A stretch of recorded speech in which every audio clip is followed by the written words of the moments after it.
স্থাপন হোৱা ডেকাপাৰা গোপাল গোসাঁই মন্দিৰ। আমাৰ পূৰ্বপুৰুষসকলে ইয়াতে এটা প্ৰথমতে খেৰৰ ঘৰ আছিল, তাৰপিছত এটা টিঙৰ ঘৰ আছিল, আৰু তাৰপিছত সমূহ ৰাইজৰ সহযোগত এই নতুনকৈ স্থাপিত কৰা হৈছে গোপাল গোসাঁই মন্দিৰ। লগতে চৰকাৰৰ টকাও দিয়া হৈছিল কমিউনিটি হল হিচাপে। এতিয়ালৈকে আধৰুৱা হৈ আছে যদিও এতিয়া মই ভাবোঁ যে ৰাইজৰ প্ৰচেষ্টাত এতিয়া মন্দিৰটো খুব ধুনীয়াই হৈছে। ওপৰৰ পিনে সম্পূৰ্ণ হোৱা নাই। এতিয়া আজি বৃহস্পতিবাৰ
গোপাল গোসাঁই মন্দিৰৰ প্ৰাংগণত আজি মই ইংৰাজ। আজি দিনটো বৰ ভাল মোৰ।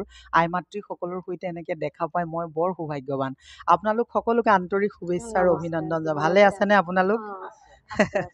ইংৰাজ, তুমি আমাৰ ইয়ালৈ আহি আমাক মানে সৌভাগ্য দান কৰিলা, আৰু তোমাৰ চেনেলটোকো ধন্যবাদ দিছো। অসমবাসী ৰাইজে তোমাক ইমান মৰমেৰে আদৰি লৈছে, সেইকাৰণে আমি তোমাক ধন্যবাদ জনাইছো। তোমাৰ শুভকামনা কৰিছো যাতে তুমি বহুত আগুৱাই যাব পাৰা। হয় হয় হয়, ধন্যবাদ জনাইছো। যিহেতু আপোনাৰ পৰা আজি মোৰ প্ৰথম প্ৰশ্নটো, যিহেতু যেতিয়া ভাদ মাহ আহে নহয় জানো বাৰু, আমাৰ মনটো কিমান ভাল লাগে, সেই যে নামবোৰ শুনা পাওঁ। এতিয়া আমি কেতিয়াবা ক'ৰবাত ৰৈ গৈছো নেকি? আজিকালি আমাৰ সমাজত এই বস্তুবোৰৰ পৰা আমি অকণমান দূৰ হৈছো বুলি আপুনি কিবা এটা অনুভৱ কৰেনে বাৰু? মই অনুভৱ কৰোঁ, কাৰণ আজিকালি আগতকৈ বহুতখিনি কমিছে, আৰু বৰ্তমান এতিয়া তাৰমানে চৰকাৰৰ ফালৰ পৰা কিন্তু এইটো উঠাবৰ কাৰণে নাম প্ৰসংগবিলাক তাৰমানে তেখেতসকলে এইটো তাৰমানে আকৌ যেন চবেই যেন জাগ্ৰত হয়, সেইকাৰণে চৰকাৰৰ ফালৰ পৰা আগবঢ়াই নিবৰ কাৰণে বহুত চেষ্টা চলাই আছে এতিয়া বৰ্তমান দিহানাম চিহানাম। আৰু আমাৰ ইয়াত আমি ডেকাপাৰাত কিন্তু আমি যিটো ভাদ মাহ আহে, এই ভাদ মাহটোত কিন্তু আমি সদায় নাম ধৰোঁ ইয়াত।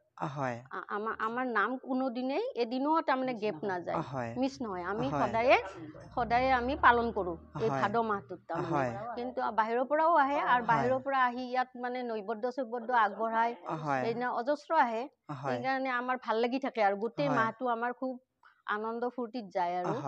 আৰু তাৰোপৰি ওচৰে পাজৰে হয়, আমাৰ ইয়াত আছে যোগীপাৰা আছে, হেৰি আছে, কিন্তু মই এই দুবাৰমান গম পাইছোঁ, আৰু তাত কিন্তু এই ভাদ মাহটোত হোৱা নাই।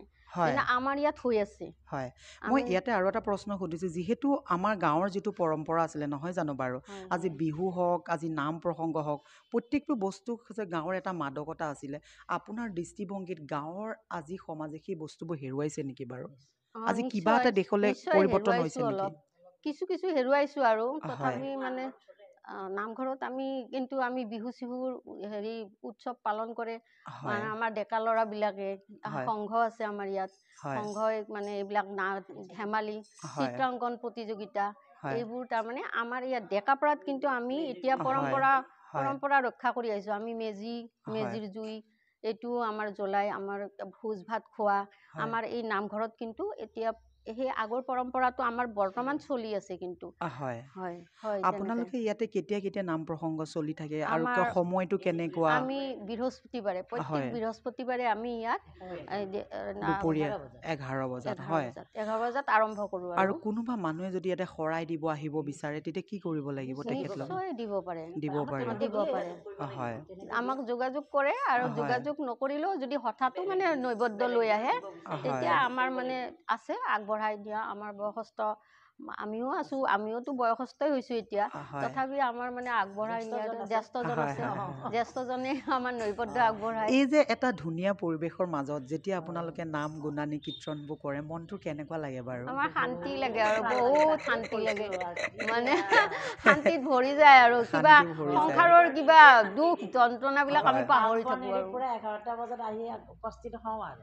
হয়, মই আপোনাৰ পৰা এটা প্ৰশ্ন আহিছোঁ, যিহেতু আপুনি ইমান সুন্দৰকে নাম ল'লে, ইমান ধুনীয়াকে আপুনি নেগেৰা বজাইছে, এইবোৰ কাৰ প্ৰেৰণা পাইছিলে আপুনি কামবোৰ কৰিবৰ কাৰণে? প্ৰেৰণা মানে ঈশ্বৰৰে দেই। মই নিজেই শিকিছোঁ, আৰু নিজে কিছুমান মই কিতাপ কিনো, মই নিজেই কিনিছোঁ, নিজে মই দিহা সুৰ লয় মই নিজেই দিওঁ। মই আনৰ পৰা লোৱা নাই দেই এতিয়ালৈ, মই নিজেই শিকিছোঁ। আৰু ডগৰটো নজনাই কিছু এক্সপাৰ্ট মই নহয়, কিন্তু মানুহে কয় যে নাম প্ৰসংগ গুণানী কীৰ্তন কৰিলে বহু বস্তু দূৰ হয়, নহয় জানো বাৰু? আপুনি কি ক'ব বিচাৰিব? নমস্কাৰ। হয়, সেইটোতো আৰু চিৰসত্য কথা।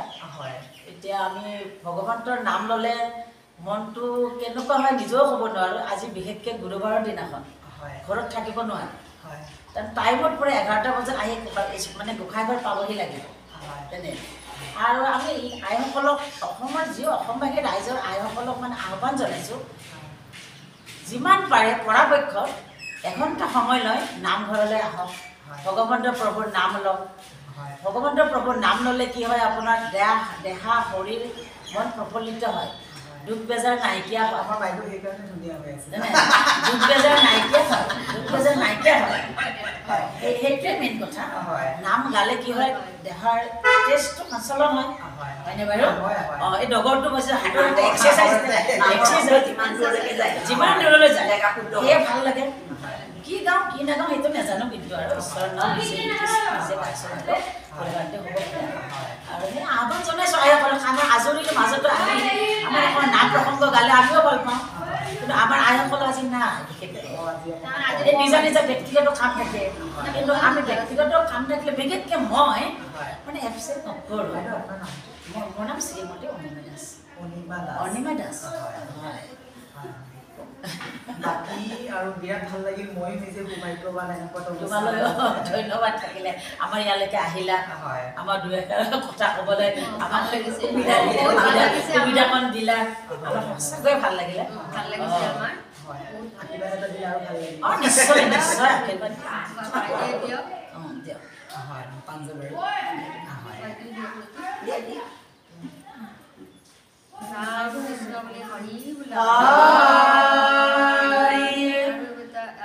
কৃষ্ণ পিতাৰ চৰণত মন থৈ হৰি বোলা,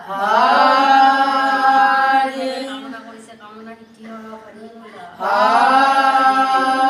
আমাৰ মাজত আহি পেলাই যিখিনি আমাক শিক্ষা দিলে, যিখিনি আমাক গুৰু তত্ত্ব বুজাই দিলে তেখেতে, মানে আমি বৰ সৌভাগ্যৱান হৈছোঁ। গতিকে তেখেতৰ উজ্জ্বল ভৱিষ্যত আমি কামনা কৰিছোঁ। এইখিনিয়ে আমি ভগৱানৰ ওচৰত কামনা কৰিছোঁ। জয় ৰাম জয় ৰাম জয় হৰি বোলা। সকলোৰে কুশলৰ